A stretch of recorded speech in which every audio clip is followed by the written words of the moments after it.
किसानों और केंद्र सरकार के बीच बैठक, कनाडाई पीएम की टिप्पणी पर शिवसेना का हमला, पूर्वी लद्दाख की ठंड से टूटा चीनी सैनिकों का मनोबल, एक्टिविस्ट बिलिक्स दादी सिंधु बॉर्डर से गिरफ्तार, सीएम खट्टर पर लगा किसान विरोधी होने का आरोप।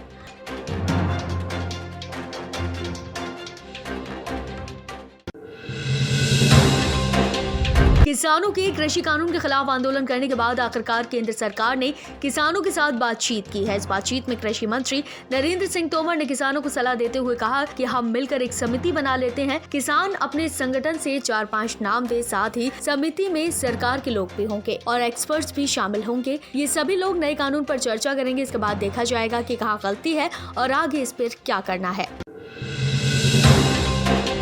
कृषि कानून के विरोध में आंदोलन कर रहे किसानों के समर्थन में कनाडा के पीएम जस्टिन ट्रूडो ने टिप्पणी दी, लेकिन ये टिप्पणी शिवसेना को पसंद नहीं आई। जस्टिन ट्रूडो ने टिप्पणी पर शिवसेना नेता प्रियंका चतुर्वेदी ने ट्वीट करते हुए कहा कि किसानों का आंदोलन भारत का आंतरिक मामला है, ये किसी अन्य राष्ट्र की राजनीति के लिए चारा नहीं बनना चाहिए। आपको बता दें कि कनाडाई पीएम ने कहा था कि किसानों के आंदोलन में सबसे ज्यादा मुझे उनके परिवार की चिंता है। कनाडा किसानों के शांतिपूर्वक समर्थन में साथ है।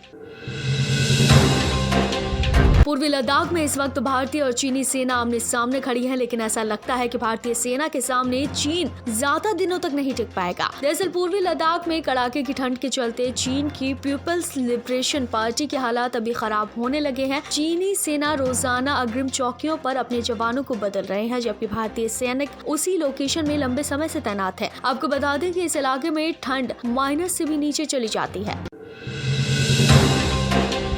कानपुर के बिकरू गांव के कुख्यात हिस्ट्री शीटर 10 जुलाई को एसटीएफ के साथ हुई कथित मुठभेड़ में मारे जाने के बाद एसआईटी उसकी संपत्ति जांच करने की बात कर रही है। इसके बाद एसआईटी ने प्रवर्तन निदेशालय से जांच की सिफारिश की है। ईडी विकास दुबे की करीब 150 करोड़ की संपत्ति की जांच करेगी, जो कि अवैध है।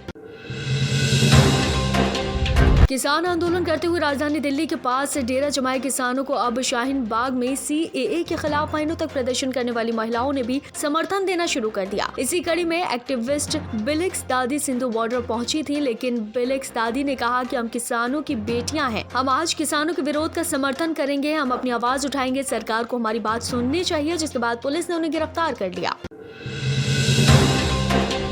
यूपी में फिल्म सिटी बनाने को लेकर यूपी के सीएम 2 दिनों के लिए मिशन बॉलीवुड पर हैं। इसके लिए मुंबई वो पहुंचे हैं। इतना ही नहीं, उन्होंने फिल्म सिटी बनाने को लेकर चर्चा करने के लिए आज अक्षय कुमार को डिनर पर बुलाया। आपको बता दें कि 22 सितंबर को लखनऊ में एक बैठक करेंगे। नोएडा में फिल्म सिटी बनाने के प्रस्ताव को मंजूरी दी गई थी। योगी सरकार 2022 के चुनाव से पहले फिल्मों की शूटिंग शुरू कर देना चाहती है।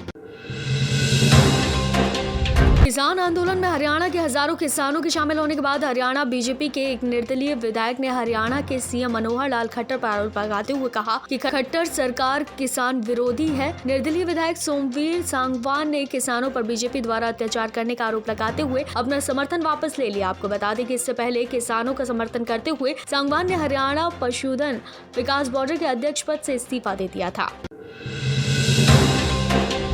भारत की मेजबानी में आयोजित संघाई सहयोग संगठन वर्चुअल मीटिंग में आतंकवाद के मुद्दे पर पहली बार पाकिस्तान ने खुलकर बात की। पाकिस्तान ने आतंकवाद की निंदा करते हुए कहा कि नव नाजीवाद और इस्लामोफोबिया के कारण हाल ही में परमपंथी और नस्लवादी घटनाओं में बढ़ोतरी हुई है। हम आतंकवाद के हर रूपों की निंदा करते हैं। हालांकि भारत ने पाक पर हमला करते हुए इसके जवाब में सीमा पर पनप रहे आतंकवाद को सबसे बड़ी चुनौती बताया।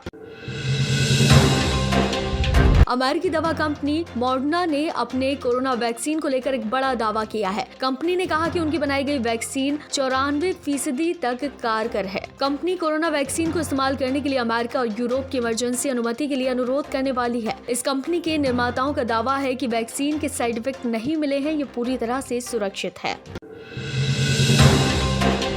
दुनिया के सबसे बड़े अधिक प्रदूषण शहरों की लिस्ट में कभी न कभी भारत की राजधानी का नाम भी शामिल था, लेकिन अब हाल ही में रिपोर्ट जो सामने आई है उसमें दुनिया के सबसे बड़े और अधिक प्रदूषित शहरों में पाकिस्तान का लाहौर पहले स्थान पर है, तो वहीं दिल्ली दूसरे स्थान पर है। हालांकि लाहौर के पीएम मीटर पर लाहौर की रेटिंग 423 है, तो वहीं दिल्ली की रेटिंग 229 की है। हालांकि हैरानी की बात तो यह है टॉप 50 तक भारत के 26 शहर इस लिस्ट में शामिल है, जो कि भारत सरकार के लिए चिंता की बात है।